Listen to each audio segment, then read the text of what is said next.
ጨምበል ክፍል 7 ደራሲ ዳኒ ወሰልች ተራኪ ኢልሃም ፈሪድ ቻናላችንን ሰብስክራይብ ላይክ እንዲሁም ለወዳጅ ዘመዶ ሼር በማድረግ ይጀምሩ።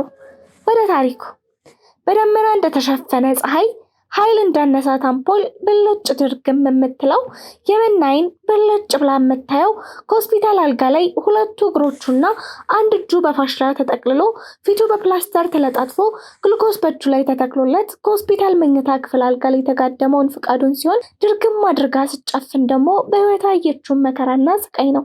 በአንድ ወቅት በውበቷ ወንዱ ሁሉ ግራ ቀኝ አይኑን የምታላውሰው መና ዛሬ በአካሏ ላይ በደረሰ ጉዳት ጀማሪ መሐንዲስ እንደሰራው ሰው የተለጣጠፈው የሰውነት ቆዳና ጠባሷ የኔ የምትለው ሰው እንድታጣ አድርጓታል። ባዶነት ይሰማታል። የዚህ ህይወት ትርጉም አልባ ሆኖባታል። የፍቅር ጠማት፣ የሰው ጦት ድርቀት፣ በአጠቃላይ ከቷ ውጪ ምንም ሰው የሌላት ብቸኝነት የሚያማት ነገር ግን ምንም አማራጭ የሌላት ሚስኪን እንደሆነች ይሰማታል፣ ይታያታልም። በውስጧ እኛ ሰዎች ሰው የሚወደን ከላይ የሚያውን ከንቱ ቁንጅናና ቆዳችንን አሊያም ባንክ ያስቀመጥነውን ገንዘባችንን ነው። ነገሩ እንዲሆኜ ለብሼ በወጣና ሀብታም ነኝ ብል የሚወጣው ወንድ ሰላማዊ ሰልፍ ይመስል ነበር። አረ የለኝም ድሃ ነኝ ብል ደግሞ ከቤት እንዳትወጡ ብሎ መንግስት መመሪያ ወጣ ይመስል ጭር ነው የሚለው። ምነው ህዝቤ ሰው መሆናችንን ብትወዱለት፣ ንጹህ ፍቅሩን የተራበውን ልባችን ቢማርካችሁ። ግን አይደለም። ለምን የተጠናወተን ነገር አለ። አዎ አለ። እኔ ግን ይብቃኝ፣ አዎ ይብቃኝ፣ ነገሩ በቅቶኛል እያለች ድንገት የተቀመጠችበትን ወንበር ለቃ በፊቷ መሬት ላይ ተደፋች። የወሰዳትን የሰመመን እንቅልፍ ሊደፋት ሲል ለቃች። ፍቃዱን አያችሁ። እሱ ራሱን እንደሳተ ነው። እሷ ግን 2 ቀን ሞላት እዚች ወንበር ላይ ካለ እንቅልፍ ማሳለፍ ከጀመረች። ሀሳብና ጭንቀት አይምሮዋን ወጥሮታል። እንቅልፍ ጠንቶባት ሊደፋት ሲከጅላት መሬቱ ባይቀሰቀሳትም ብተኛበት ወገቧን ብታሳርፍ ፈለገች። ሶር ብላ እሱንም አየችው፣ ቀናችበት። በውስጧም ታድሎ አለች። ከደቂቃዎች በኋላ በፍቃዱ አስተኛኘት ቀንታ ምን ነው ለኔ ባረገው ብላ በብቸኝነት ተብከነከነች። ከጨረሰች በኋላ ብድግ አለችና ሰውነቷን አፍታታ ጥቂት የሰውነት ስፖርት ሰራችና መልሳ ልትቀመጥ ስትል ከመቀመጧ በፊት ፍቃዱን አየችው። አይኑን ገልጾ እየተመለከታት ነበር። ደነገጠች። የሆነ መንፈስ የመጣባት መሰላት። አይኖቿ ባለማመን ተርገበገቡ፣ ከንፈሮቿ ተንቀጠቀጡ። አሁን ምን አስጠልቶኝ ምን እንዳማረኝ ታውቃለህ ቢላዴ? አሉ አቶ ንጉሴ ከፊት ለፊታቸው ቆሞ እጁን ወደ ኋላ አድርጎ ግንባሩን ቋጥሮ እያያቸው ያለውን ቢላዴንን እየተመለከቱት። እኔ ምን አውቄ ጌታዬ አላቸው በትህትናና በአክብሮት። እንግዲህ እሱ ያውቀው ቢላዴን። ለምግብ መግዣ የማውጣው ብር ይጸጽተኛል፣ አስጠልቶኛል። ያማረኝ ደግሞ የሰው ስጋ ነው። ሰው መብላት ደስ አይል? መቼም አብረን እንበላለን አይደል አሉት። ቢላዴን ደንግጦ አይናቸውን እያየ ምን አሉኝ ጌታዬ አላቸው። በድንጋጤና በፍርሃት ያዝሆን የሚያክለው ሰውነቱ የተነፈሰ ፊኛ መስሎ። እሳቸው ተናደው ከተቀመጡበት ተነስተው ሽጉጥ ደቀኑበት። ቢላዴን ቢላዴን ቢላዴን እዚህ ሽጉጥ ግንባርህን በትኝ፣ ካንተ ስጋ እንዳልጀምር መመገቡን ከዚህ በኋላ እንዳትለኝ አደርጓለሁሽ አሉት። እሺ ጌታዬ፣ አረ በደንብ ነው እንጂ ምን በላው አላቸው በፍርሃት እየተንቀጠቀጠ። እንደሱ ነው የሚባለው። እሺ እና ከዛሽ ከመና እንጀምራለን፣ ምን ይመስልሃል አሉ። ሽጉጡን አውርደው በፈገግታ እያዩት። ፍቃዱ እንደተኛ መናን ይመለከታታል። እሷ እንቅልፍ ወሰድ መለስ ያደርጋታል። ብንን ስትል ያላያት ይመስላል። በመጨረሻ ግን ጠራት። ነቃ ብላ ተደላድላ ያላንቀላፋች መሰለች። አሁን እዚህ ተኝ ብላህ ለመጨቃጨቅ ከሆነ መልሴ ተመሳሳይ ነው፣ አልተኛም አለችው። እሱም አይ ለሱ አይደለም ቀጮን አዘጋጃት አላት። ለምንድነው ማዘጋጃት አለች። አሁን እንቅልፏ ድራሹ ጠፋ በድንጋጤ። ከዚህ እንደወጣው እስር ቤት አስገባታለሁ አላት። እሱ ወንድ መሆንን ይጠይቃል፣ ወይም እኔም መጀመሪያ መግደል አለብህ። ለመሆኑ ምን ስላደረገች አለችው ኮስተር ብላ። መጠየቅም አይገባሽም፣ አይንሽ እያየ አይደል አላት። ምንም ምስክር የለህም፣ እሷ ማድረጓን ማን አየ አለችው ተናዳ። ለምስክሩ ነው ያለው፣ ለአንቺ መናገር አለብኝ ምስክሩ ማን እንደሆነ። አንቺ በቃ አዘጋጃት አላት። ሰማለህ፣ መቼም አላደርገውም፣ አንተም እንድታደርገው አልፈቅድልህም። መጀመሪያ የኔን ሬሳ ጥለህ ነው ወደ እሷ የምታልፈው አለችው በጣም ተናዳ። ከተቀመጠችበት እየተነሳች ለጥፋቷ መቀጣት አለባት። ስለዚህ በመሃል አትግቢ አላት። በግርም ታየችው። አቶ ንጉሴ ለቢንላደን ትዕዛዝ ይሰጣሉ። ሰማለ ቢንላደን፣ በእነሱ እቅድ እነሱን እንበላቸዋለን። ከዛሬ ጀምሮ ከዚህ ሰዓት ጀምሮ ያልከውን ሁሉ ማድረግ ትጀምራለህ። በጣም በጥንቃቄ ተስማማን አሉት። ቀጥለው አሁን ሂድ ተዘጋጅቶልሃል አሉት አቶ ንጉሴ። እሱም ተቀብሎ ሄደ። ባለጭንብሉ እነ መና ቤት ቀስ እያለ ግራ ቀኙን እያየ ገባ። ቤትማማ ብቻ ነበር የነበሩት። እሳቸውን ተደብቆ ወደ ውስጥ ገባና የታመመውን የመና ልጅ መኝታ ክፍል ከፍቶ ገባ። ልጅየው እንዳየው አይኖቹን ባርግዘው ወለዱ። በጉንጩ ላይ ተንከባሎ ባለጭንብሉ ጭንቅላቱን ይዞ ቀሽቶ ገደለው። ዓላማችን ታናሽ እህቷ ነች፣ እሷን እንይዛታለን። ሊያስቆመን የሚሞክረውን ሰው አስወግዱት። ወደ ግዳያችን እንሂድ አለ ፍቃዱ በግራ እጁ ክራንች በመያዝ። የፖሊስ አባላቶቹ ሳይረን እያሰሙ እነ መና ቤት ግቢ በር ላይ ደረሱ። መና መምጣታቸውን በድምፁ እንደሰማች ከግቢ ወጣችና ደረቷን ነፍታ በሩን መልሳ ዘጋችና ቆመች። ከፍቃዱ ጋር ፊት ለፊት ተያዩ። በንዴት በግንባሯ አየችው። ፊቷ ይለበልባል። የሚያቃጥል እሳት የሆነ ቁጣ ይረጫል። ይሄ ቁጣ እሳት ከፍቃዱ ፊት ላይ እያረፈ ሲለበልበው ይሰማዋል። እሷ ለምን እንደመጣ ገብቷታል። እሱም ፊቱ ላይ ያለውን የእሳት ወላፈን ምክንያት ገብቶታል። ማንም ፖሊስ እንዳይገባ በሩን በሰውነቷ ሸፍነዋለች። ፍቃዱ በእርጋታ ወደ እሷ በመምጣት ከፊት ለፊቷ ቆመ። አይን ተፋጠው መታየት ጀመሩ። ሁኔታ ያላማራቸው ማማ ከኋላ በመምጣት መናን ገፍተር አድርገው በእሷ ቦታ እሳቸው ተተኩ። ወደ እሱ ቀረብ በማለት እጁን ያዙና ከሁሉም ራቅ ብለው ንግግራቸውን ማንም እንዳይሰማ እርግጠኛ ከሆኑ በኋላ ወደ ፍቃዱ ጆሮ ጠጋ ብለው ልጄ ጥሩ ሰዓት ላይ አልመጣህም፣ እባክህ ለአሁኑ ተመለስ፣ ሌላ ጊዜ ተመለሰህ ማውራት ትችላለህ አሉት። ምንም መመለስ አያስፈልገኝም፣ ዛሬውኑ አሁኑን ይዣት እሄዳለሁ።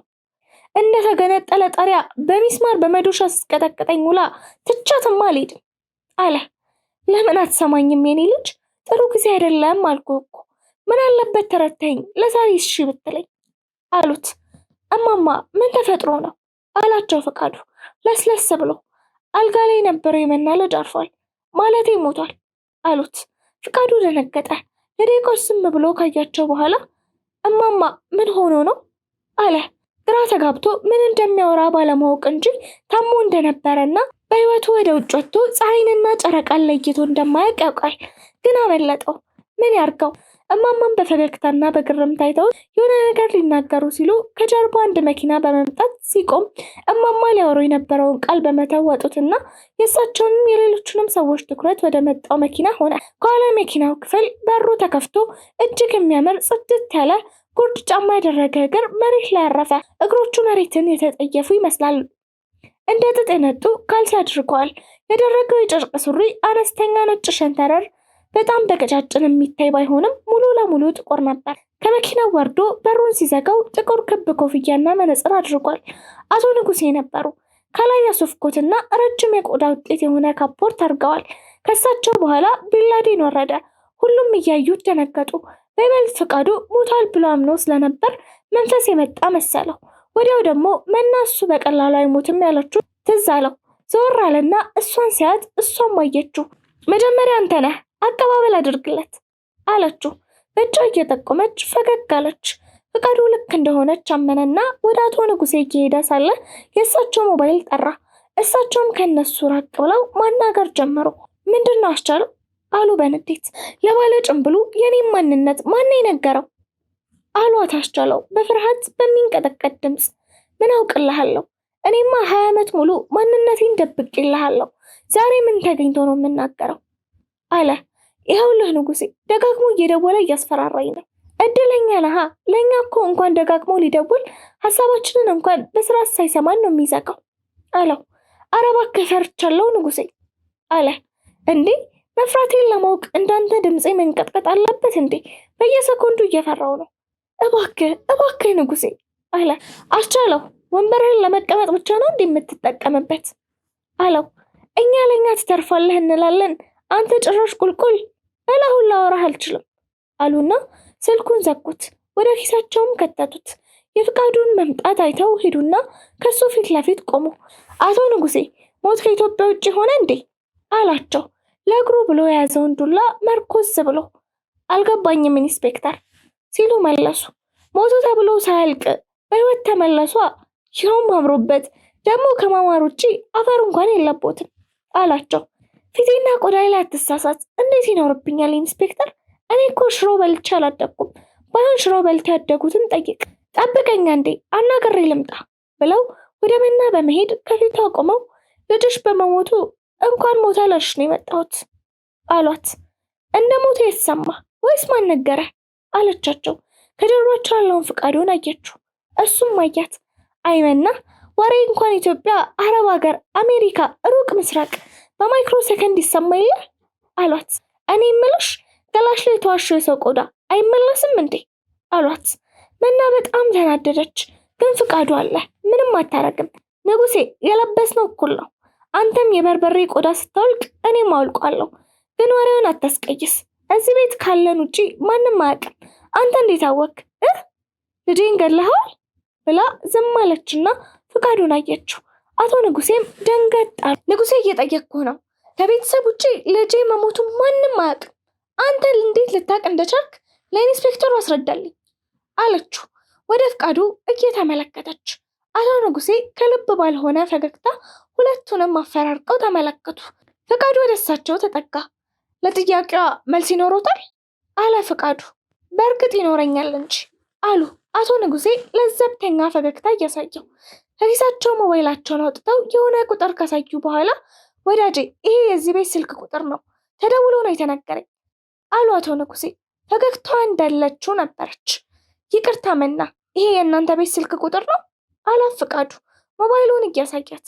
መና ከተመለከተችው በኋላ ጭንቅላቷን በአዎንታ ነቅንቃ አቶ ንጉሴ ጆሮ ጋር ጠጋ ብላ ንጉሴ እምልልሃለሁ፣ ቃል እገባልሃለሁ፣ ጉልበቴ ላይ ተደፍተህ የምታለቅስበት ጊዜ ሩቅ አይሆንም። ቃሌን ጠባቂ መሆኔን ታውቃለህ አለቻቸውና ከጆሮአቸው ራቅ ብላ እኛ አስተዛዛኝ አንፈልግም፣ ወደ ቤትህ ሂድልን አለችው። ለቀጣይ ቅጣትህ የምትከፍልበት ጊዜ ሩቅ አይደለም በልልኝ ልጅህን አሉ እማማ። አንድ ቀን ስለነመና እየጠየቃቻቸው ወንበር ላይ አስሮ የደበደባቸውን እያስታወሱ ጠባሳቸው ፊታቸው ላይ ይታያል። ፍቃዱ የመናን ልጅ የቀብር ስነስርዓት ከፈጸመ በኋላ እናትና ልጁን ለማየት ወደ ቤቱ ሄዶ ነበር። የት ሄደህ ነው የኔ ልጅ አሉት እናትየው። እማ ትንሽ ስራ በዛብኝ፣ ግን ተሻለሽ አላቸው። ደህና መሆናቸውን ከነገሩት በኋላ መና ምን ሆና እንደጠፋሽ ጠየቁት። ብዙ ነገርም ስለሷ ተነጋገሩ። እሳቸውም ፍጹም መናን ሊጎዳት የሚችል ነገር እንዳያደርግ ነገሩት። ቃላቸውን እንደሚጠብቅ እንደማይጎዳት ነገራቸው። እማማ የአሁዳም ነው የደበደበሽ? ለእኔ ተይው፣ ምን እንደማደርገው ስለማቅ አለቻት። መና የልጇን የቀብር ስነስርዓት ከፈጸመች በኋላ እቤታቸው ምንም አይነት ሀዘን ያለ አይመስልም ነበረ። ኤፍራታ ወይም ቀጮ እቤት ያለችም። መና ትንሽ ስታስብ ቆይታ ንግግሯን በመቀጠል እማማ ግራ እየገባኝ ያለው ኤፍራታም እርሶም ካልደወሉለት ለንጉሴ ሌላ ማል ሊደውልለት ይችላል አሰበች። ለደቂቃ በዝምታ አገኘሁት፣ ልክ ነው ተደውሎለታል። የደወለለት ሰው ግን በእኔና በሱ ይለቅ አግኝቼዋለሁ አለች መና ከወዲህ ወዲያ እየተንጎራደደች። የመብራቱ ብልጭታ እንደገናም የቀለሞቹ መቀየር ቶሎ ያሳያል። ፍቃዱና መና እዚህ ሆቴል ውስጥ ቁጭ ብለው ሲያወሩ ሲሳሳቁ ቆይተዋል። በመሃል ፍቃዱ አይኑን የሆነች ልጅ ላይ ጣል ያደርጋል። መና ሁኔታቸውን ትከታተል ነበረ።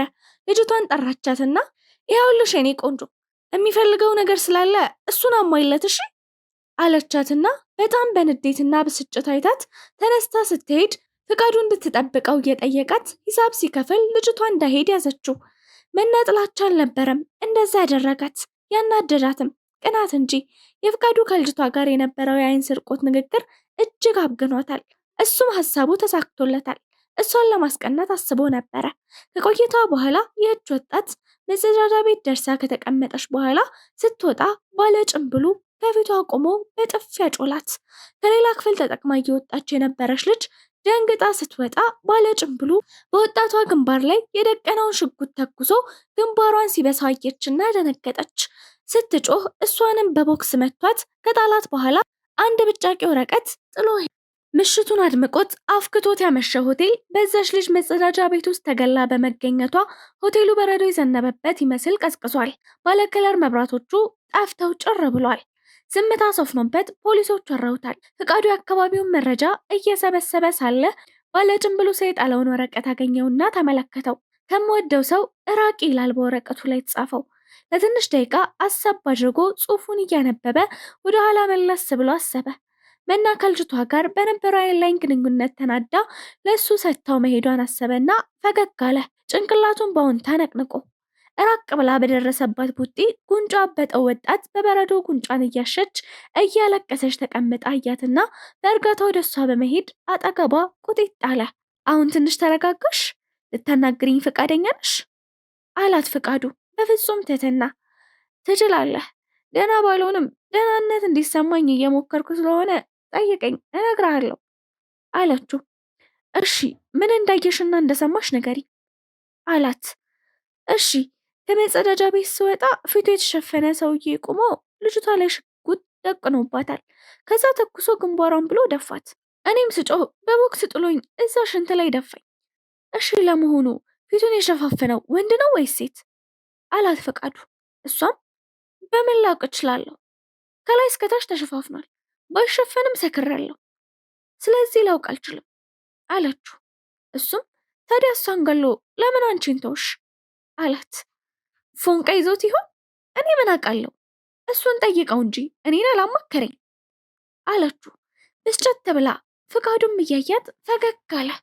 ፍቃዱ በቢሮ ውስጥ ተቀምጦ የምርመራ መዝገብ እያገላበጠ ሳለ ኮማንደሩ በንዴት በመምጣት ለምን መናን ሊይዛት እንዳልቻለ ጠየቁት።